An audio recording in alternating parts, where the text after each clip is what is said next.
ಈಗ ಯಾವತ್ತು ಧರ್ಮಸ್ಥಳಕ್ಕೆ ಹೋಗ್ಬೇಕಂತ ಡಿಸೈಡ್ ಆಗಿದ್ದೀರಾ? ಗೊತ್ತಿಲ್ಲ, ಇನ್ನು ಮುಂದಿನ ವಾರದಲ್ಲಿ ಹೋದರೂ ಹೋಗ್ಬೋದು, ಹೇಳೋಕ್ಕಾಗಲ್ಲ. ಮುಂದಿನ ವಾರ ಆಲ್ಮೋಸ್ಟು 9-10 ಮೇಲೆನ 11 ಮೇಲೆ ಹೋಗ್ತೀನಿ. ಹೋಗಿಬಿಟ್ಟು ಬರ್ತೀನಿ. ಎಲ್ಲರ ಹತ್ರ ಕ್ಷಮೆ ಯಾಚಿಸಿ ಅಲ್ಲಿ ಒಂದು ಕ್ಷಮೆ ಯಾಚಿಸಬೇಕು.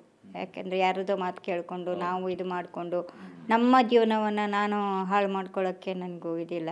ಆಮೇಲೆ ನಡೀಲಿ, ಹೀಗೆ ಬಿಗ್ ಬಾಸಿಗೆ ಏನಾದರೂ ಕರೆದ್ರೆ ಅದಕ್ಕೂ ಹೋಗಬೇಕು ಅಂತ ರೆಡಿಯಾಗಿದ್ದೀನಿ. ಅಂದರೆ ವೈಲ್ಡ್ ಕಾರ್ಡ್ ಎಂಟ್ರಿಗೆ ಏನಾದರೂ ಇದು ಮಾಡಿದರೆ, ಹಾಗಿಲ್ಲ ಅಂದರೂ ನಾನು ಒಂದು ಇದು ಮಾಡ್ತೀನಿ. ಅಟ್ಲೀಸ್ಟ್ ಬಿಗ್ ಬಾಸಿನ ಒಂದು ಇದಕ್ಕೆ ಹೋಗಿ ಒಂದು ದಿನಕ್ಕಾದರೂ ಹೋಗಿ ಬರಬೇಕು ಅನ್ನುವಂಥದ್ದು ಒಂದು ಇದಿದೆ ನನಗೆ, ಆಸೆ ಇದೆ. ಸ್ಟ್ರಾಂಗ್ ಕಂಟೆಸ್ಟೆಂಟ್ ಬಿಡಿ ನೀವು.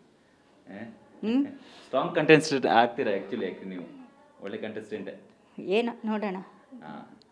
ಹಾಗಾಗಿ ಈಗ ನಿಮ್ಮ ಜೊತೆ ಅವಾಗ ತಿಮ್ರೋಡಿ ಮಟ್ಟಣ್ಣನವರ್ ಎಲ್ಲರೂ ಕೂಡ ಜೊತೆಗಿದ್ರು. ಇವಾಗೇನಾದರೂ ಫೋನ್ ಮಾಡಿ ಮಾತುಕತೆ ಆಡೋದು ಅಥವಾ ಮಾತಾಡ್ಸೋದು, ನಿಮ್ಮ ಯೋಗಕ್ಷೇಮ ವಿಚಾರಿಸುವಂಥದ್ದು ಏನಾದ್ರು ಮಾಡ್ತಾರಾ?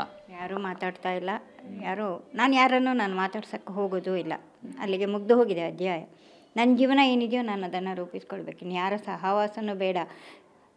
ಇಷ್ಟು 60 ವರ್ಷ ನಾನು ಪಯಣ ಸಾಗಿಸಿದ್ದೀನಿ. ನನ್ನ ಒಂದು ಪಯಣದಲ್ಲಿ ಇಲ್ಲಿ ತನಕ ಒಂದೇ ಒಂದು ಕಪ್ಪು ಚುಕ್ಕೆ ಅನ್ನುವಂಥದ್ದು ನನ್ನ ಜೀವನದಲ್ಲಿ ಬಂದಿಲ್ಲ. 4 ಮನೆ ಮುಸುರೆ ಪಾತ್ರೆ ತೊಳೆದ್ರೂ ನನಗೆ ಒಂದು ಕಪ್ಪು ಚುಕ್ಕೆ ಅನ್ನುವಂಥದ್ದು ಬಂದಿಲ್ಲ.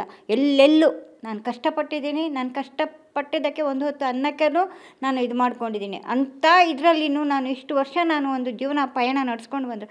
ಇವತ್ತಿನ ತನಕ ನನಗೆ ಒಂದು ಕಪ್ಪು ಚುಕ್ಕೆ ಅಂತ ಬಂದಿರಲಿಲ್ಲ. ಇದೇ ನನ್ನ ಜೀವನದಲ್ಲಿ ಫಸ್ಟು ನನ್ನ ಕಪ್ಪು ಚುಕ್ಕೆ ಅನ್ನುವಂಥದ್ದು. ಅದೊಂದು ನನಗೆ ಪಶ್ಚಾತ್ತಾಪ ಇದೆ ನನಗೆ, ಯಾಕೆ ನಾನು ಹೀಗೆ ಇದು ಮಾಡಿದೆ ಅನ್ನುವಂಥದ್ದು. ನನ್ನ ಪಾಡಿಗೆ ನಾನು ಜೀವನ ನಡೆಸ್ಕೊಂಡು ಹೋಗ್ತಿದ್ರೆ ಎಷ್ಟೋ ಇದಿತ್ತು. ಅವರಾಗೆ ಬಂದ್ಕೊಂಡು ನನ್ನ ಅವರು ಹಾಳಾಗೋದಲ್ಲದೆ ನಮ್ಮನ್ನು ಹಾಳು ಮಾಡಿಬಿಟ್ರು. ಅದೊಂದು ತುಂಬ ಪಶ್ಚಾತ್ತಾಪ ಇದೆ ಅಷ್ಟೇ. ಎಸ್, ಇವಿಷ್ಟು ಸುಜಾತಾ ಭಟ್ ಅವರ ಮಾತಾಗಿರುವಂಥದ್ದು. ಈ ಒಂದು ಬುರ್ಡೆ ಗ್ಯಾಂಗ್ ಜೊತೆಗೆ ಸೇರಿಕೊಂಡು ನನಗೆ ಇಡೀ 60 ವರ್ಷದ ಜೀವನದಲ್ಲಿ ಇಲ್ಲದಂಥ ಒಂದು ಕಪ್ಪು ಚುಕ್ಕೆ ನನ್ನ ಜೀವನದಲ್ಲಿ ಬಂತು. ಅದಕ್ಕೆ ನನಗೆ ದೊಡ್ಡದಾದಂಥ ಪಶ್ಚಾತ್ತಾಪ ನನ್ನ ಮನಸ್ಸಲ್ಲಿರುವಂಥದ್ದು. ಸೊ ಹಾಗಾಗಿ ನಾನು ಧರ್ಮಸ್ಥಳಕ್ಕೆ ಹೋಗಿ ವೀರೇಂದ್ರ ಹೆಗಡೆ ಅವರನ್ನು ಭೇಟಿಯಾಗಿ ನಾನು ಕ್ಷಮೆ ಯಾಚಿಸಬೇಕು ಅಂತ ಹೇಳಿ ಈಗ ಸುಜಾತಾ ಭಟ್ ಅವರು ಡಿಸೈಡ್ ಮಾಡಿರುವಂಥದ್ದು. ಕ್ಯಾಮ್ರಾ ಪರ್ಸನ್ ಮಹಾಂತೇಶ್ ಜೊತೆ ವಿಕಾಸ್ TV9 ಬೆಂಗಳೂರು.